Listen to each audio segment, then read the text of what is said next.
ಮಾವಿನ ಮಾತಿನಲ್ಲಿ ಮಾವಿನ ಕತೆ.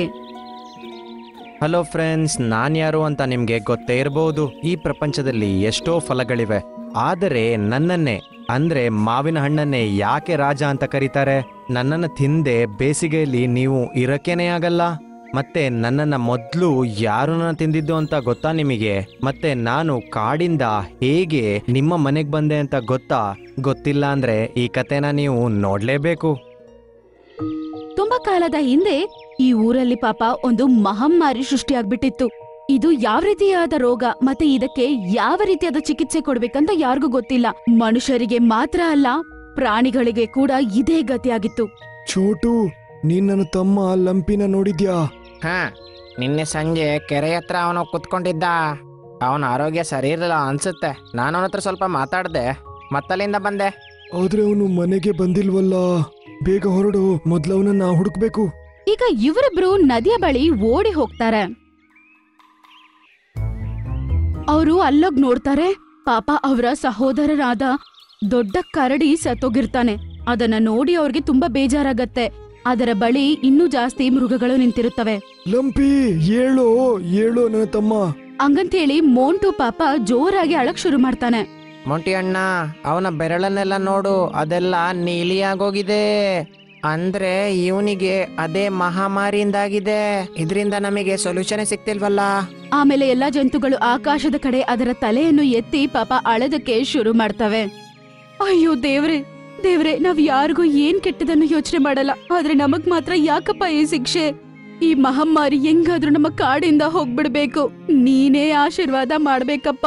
ಇದರಿಂದ ಯಾರು ಇನ್ಮೇಲೆ ದಯವಿಟ್ಟು ಸಾಯದೆ ನೋಡ್ಕೊಪ್ಪ.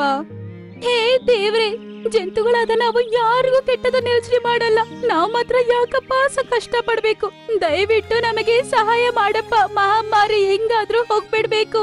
ಇದರಿಂದ ಯಾರು ಇನ್ಮೇಲೆ ಸಾಯ್ಬಾರ್ದು. ನೀನೇ ನಮ್ಮನ್ನ ಕಾಪಾಡ್ಬೇಕು.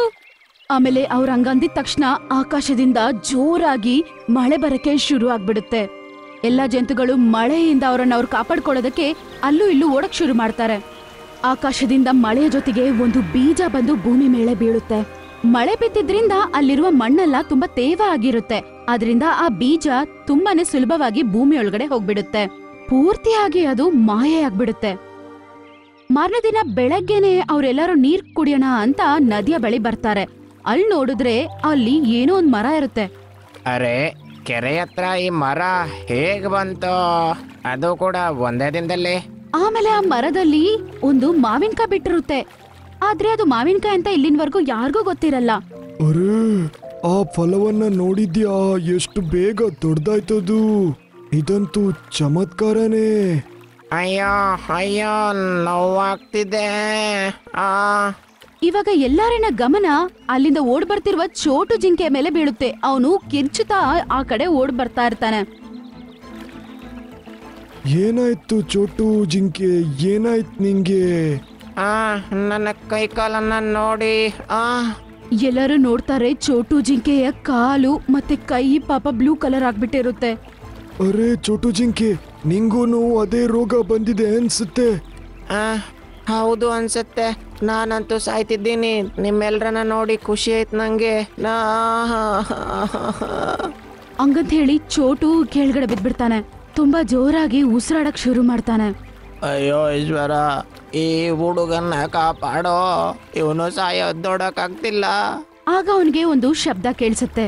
ಪ್ರೀತಿಯ ಪ್ರಾಣಿಗಳೇ, ದೇವರು ನಿಮ್ಮ ಕೂಗನ್ನ ಕೇಳಿ ಆಗಿದೆ. ಅದಕ್ಕೆ ಅವನು ನನ್ನನ್ನ ಇಲ್ಲಿ ಬೆಳೆಸಿದ್ದು.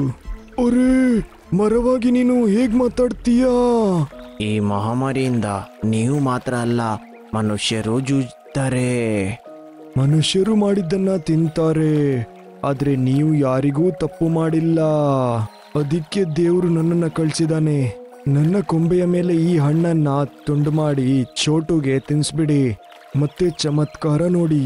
ಅದನ್ನ ಕೇಳಿಸ್ಕೊಂಡಿದ ತಕ್ಷಣ ರಾಮು ಏನ್ ಮಾಡ್ತಾನಂದ್ರೆ ಮಾವಿನಕಾಯಿನ ಕಿತ್ತು ಚೋಟು ಜಿಂಕೆಗೆ ಕೊಡ್ತಾನೆ. ಮತ್ತೆ ಅದನ್ನ ತಿನ್ನಕ್ ಹೇಳ್ತಾನೆ. ಮಾವಿನಕಾಯಿ ತಿಂದ 3 ಸೆಕೆಂಡಲ್ಲೇ ಅದು ಎದ್ದು ನಿಂತ್ಕೊಂಡ್ಬಿಡುತ್ತೆ.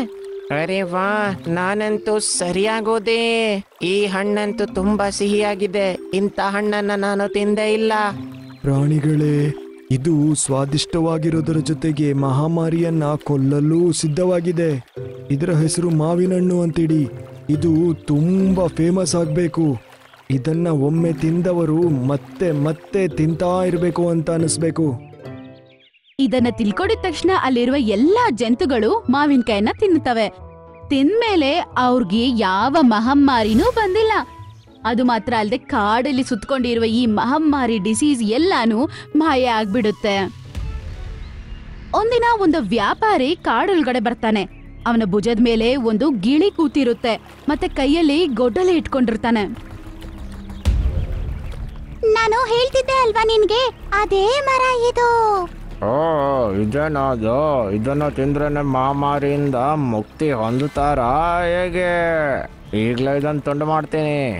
ಏನ್ ಹೇಳ್ತಾ ಇದ್ಯಾ ನೀನು? ಯಾಕೆ ನನ್ನ ತುಂಡು ಮಾಡ್ತೀಯಾ? ಆಗ ಎಲ್ಲಾ ಜಂತುಗಳು ಒಂದುಗೂಡ್ತವೆ. ಆಗ ಆನೆ ಹೇಳ್ತಾನೆ, ಕ್ರೂರ ಮನುಷ್ಯನೇ, ಯಾಕೆ ಇದನ್ನ ತುಂಡು ಮಾಡ್ತಾ ಇದ್ದೀಯಾ? ಇಡೀ ಊರಲ್ಲಿ ಮಹಾಮಾರಿ ತುಂಬೋಗಿದೆ. ಇದನ್ನ ತುಂಡು ಮಾಡ್ತೀನಿ ನಾನು. ಮತ್ತೆ ಹಣ್ಣನ್ನ ತಕೊಂಡೋಗಿ ಒಳ್ಳೆ ರೇಟಿಗೆ ಮಾರ್ತೀನಿ. ಹಾಗಾದ್ರೆ ನೀನೊಂದ್ ಕೆಲ್ಸ ಮಾಡು, ನನ್ನ ಹತ್ರ ಇರೋ ಎಲ್ಲ ಮಾವಿನ ಹಣ್ಣ ತಕೊಂಡು ಹೋಗಿ ಫ್ರೀಯಲ್ಲಿ ಎಲ್ರಿಗೆ ಕೊಡು. ಪಾಪದವರಿಗೆ ನೀನು ದುಡ್ಡಲ್ಲಿ ಮಾರಿದ್ರೆ ಅವ್ರು ಹೇಗೆ ಬದುಕೋದು? ನಾನೊಬ್ಬ ವ್ಯಾಪಾರಿ, ನಾನು ಹೀಗೆ ಮಾಡ್ತೀನಿ. ಇದನ್ನೆಲ್ಲ ನಾನು ನೋಡೋದಿಲ್ಲ. ಬೇರೆ ಯಾರಾದರೂ ಬಂದು ಮಾವಿನ ಹಣ್ಣನ್ನ ತಕೊಂಡೋದ್ರೆ ಅವರು ನನ್ನಕ್ಕಿಂತ ಜಾಸ್ತಿ ದುಡ್ಡು ಮಾಡಿದ್ರೆ ನನಗೆಲ್ಲ ಇದೆಲ್ಲ ಬೇಡ.